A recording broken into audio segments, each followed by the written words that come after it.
Welcome to the ARC Experience, featuring the stories of self-advocates with disabilities and their families from around Wisconsin. Be inspired. Take action. And now for today's episode.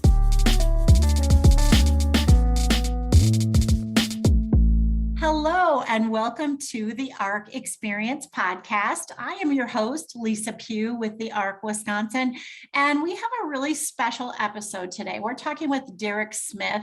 He's a commercial bank executive, senior vice president at Old National Bank, and he serves as the current board chair for an organization called DisabilityIN Wisconsin. DisabilityIN Wisconsin is the state's only business-to-business association promoting disability inclusion in the workplace, marketplace, and supply chain. We're going to learn a lot more about DisabilityIN Wisconsin today. In fact, DisabilityIN Wisconsin was recently recognized nationally as the organization's affiliate of the year for demonstrating exemplary efforts in promoting the organization's mission to help member businesses benefit from the valuable resources that people with disabilities bring to the workplace. Can't wait to hear more, Derek. Well, thank you very much, Lisa. Really excited to have this opportunity. Hey, I'm just really interested in learning more about DisabilityIN Wisconsin as an organization. I don't think many of our listeners are familiar. Can you kind of give us the 101 on what DisabilityIN Wisconsin is about? Yeah, absolutely. So DisabilityIN Wisconsin is part of Disability National. There's 23 affiliates across the country. We formed DisabilityIN Wisconsin in 2019 was our first year. We are a business-led organization that's ultimately looking to create an ecosystem around employing individuals with disabilities. So what we do is we look to, with our member companies, to help change cultures more conducive to an environment of employing individuals with disabilities. This is done through providing best practices, shared resources, and education to help create demand. And once we create that demand, we look to align our membership with the talent and resources to execute a successful hire. And really, we're trying to create accessibility for all and encourage and empower individuals with disabilities to pursue their dreams.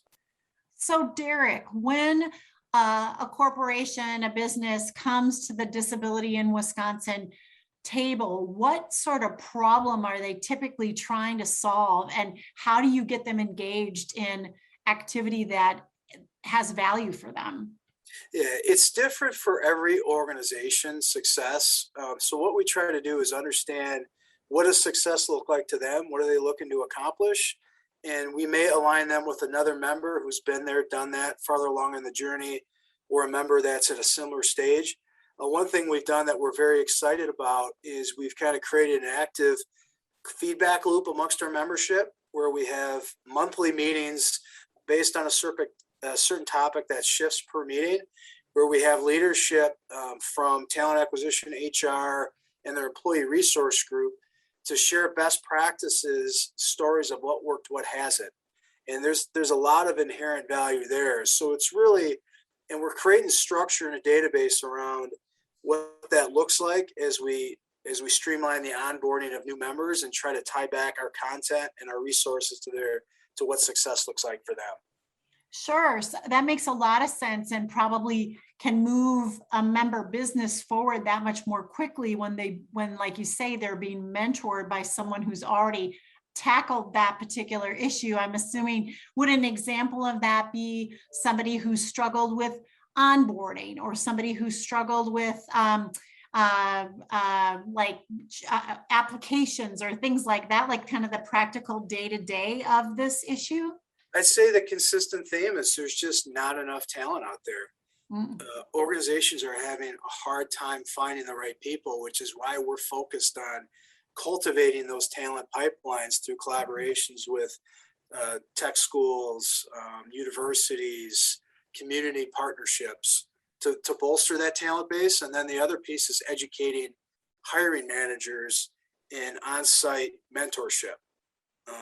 In onboarding. So main theme is not enough talent, and then finding the right talent and educating the hiring managers and putting that talent in the best position to be successful as they transition into the organization. And it really depends on the nature of the company, the talent they need. But everybody is ready to make the hires. They're just getting not enough candidates. So I think that's just more incentive for listeners to get out there, check out the DisabilityIN membership, go onto their website, look at openings, and put yourself out there. It's kind of exciting as a disability advocate, as the family member to somebody with a disability, that there is kind of that level of engagement in private industry around employing more people with disabilities. How do you look at that? The culture has definitely shifted. American Family is another organization that's hosting our Ability Summit in 2021. And I've had the pleasure of being involved in looking to enhance the lives of disabilities since about 2009. And you can see the cultural shift of, just the lack of talent has forced employers to think differently about the pools they pursue. So, now is the time for people with disabilities to think about entering the workplace if they haven't already.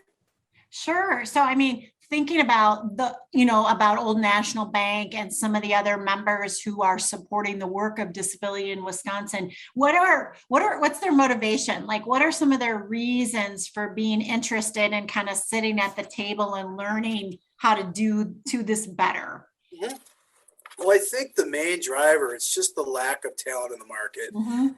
As I said, it's forcing organizations to really think differently.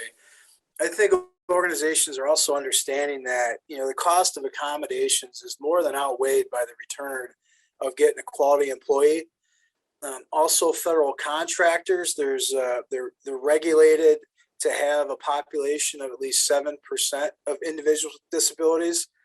And also seeing a shift over the last 2 to 3 years with some of the unfortunate social unrest and challenges that organizations are embracing more diversity across all segments and are becoming more creative in realigning their practices while still maintaining the same level of productivity and profitability.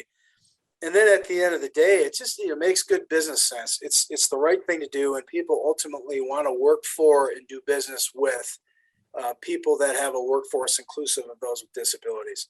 Oh, absolutely. You mentioned some of the current events over the last couple of years, and of course, the pandemic over the last year has, definitely impacted all parts of our society, of course, including employers. How do you see the pandemic itself kind of changing the landscape for those employers and opportunities for workers with disabilities? Well, employers are very, very adaptable, and we've looked to shift our content to focus on accessibility, accommodations, mental wellness. So employers are focusing a lot more on what they can do to support their employee base, because your retention is a big part of it, given the lack of talent. It's onboarding, it's orientation, but making sure you're creating a community of involvement for the employees you have.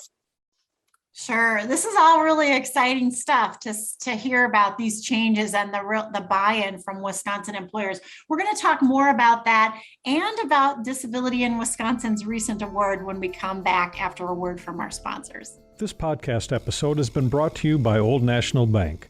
Old National Bank has been recognized by the National Organization on Disability as a leading disability employer and one of the best places to work for disability inclusion.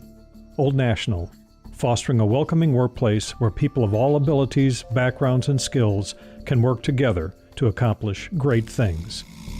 Okay, welcome back. We are talking with Derek Smith from Old National Bank and DisabilityIN Wisconsin. Derek, you were sharing about all of the great work of DisabilityIN Wisconsin and how it's been growing, more and more interest from Wisconsin employers. And I'm guessing that's one of the reasons why DisabilityIN Wisconsin was recently recognized nationally as Affiliate of the Year. Can you talk about what that recognition was and is? Yeah, so there's 23 affiliates across the country, and we were recognized as Affiliate of the Year. And just extremely proud of that recognition. We worked hard, realized there's a lot more work to be done. So to achieve that, it really starts with the involvement and investment of our member organizations. I think our members care, they're engaged, and really doing this for the right reasons and focused on outcomes. So we have teams of committee members that ultimately execute the board's strategic vision. And I think what makes us different too is we quantify what success look like. We measure that success, and we hold each other accountable, and then our committees execute that strategic vision. And that includes our programming, our communications, our supplier diversity, membership engagement, next gen. And then it really helps. And I think at the core of everything is we've got an exceptional executive director in Judy Quigley that really guides the implementation and growth of the organization.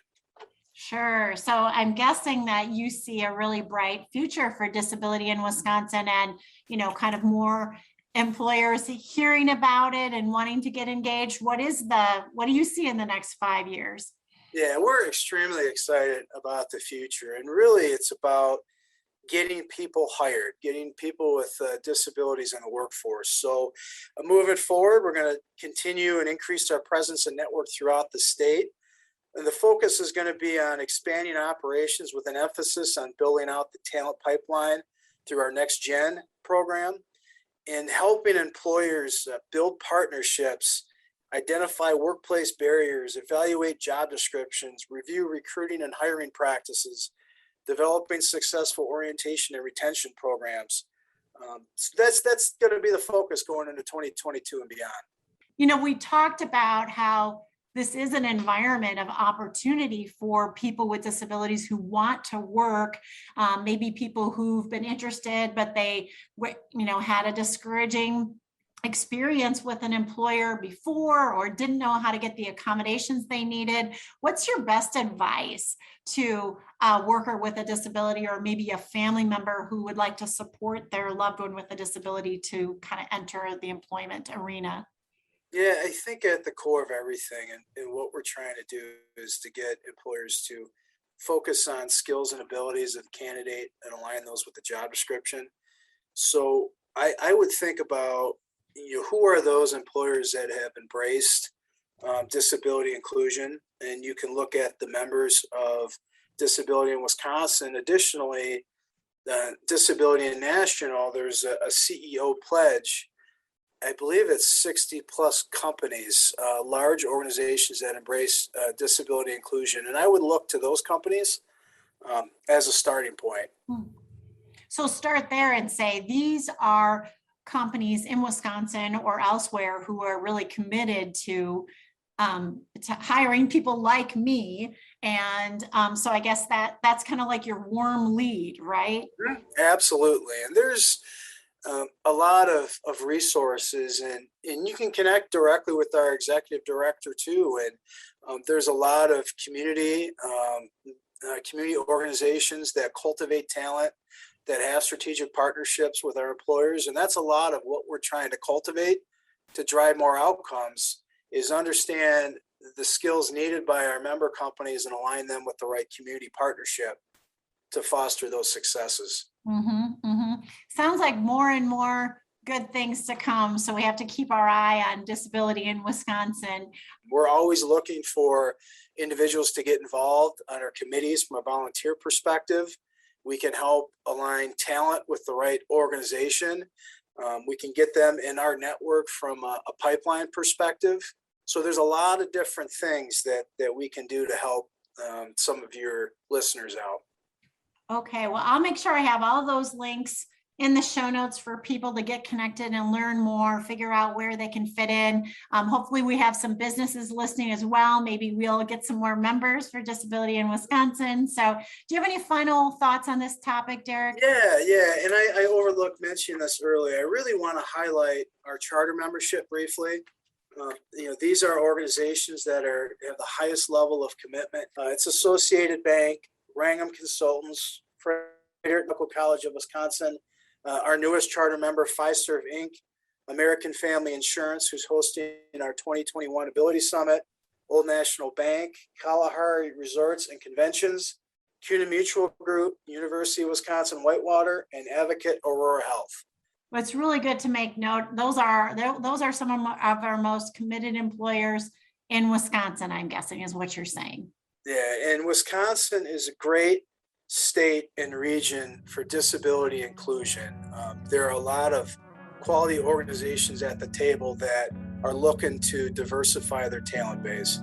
That is so good to know. Thanks for that final word. Thanks for joining us today, Derek. It's really great to get caught up on this work and to figure out how we can help it to expand even more. No, you're welcome. We greatly appreciate the opportunity. All right. Well, thanks to our listeners for checking in to the ARC Experience podcast today. Make sure to like, share, and subscribe, and we'll talk to you in our next episode. Today's episode of the ARC Experience was brought to you by the ARC Wisconsin, the state's oldest advocacy organization for people with intellectual and developmental disabilities and their families. It's funded in part by the Wisconsin Board for People with Developmental Disabilities. Our theme music, called Species, is the property of EY5Z and cannot be copied or distributed without permission. It was produced by Eleanor Cheatham, a composer and artist with autism.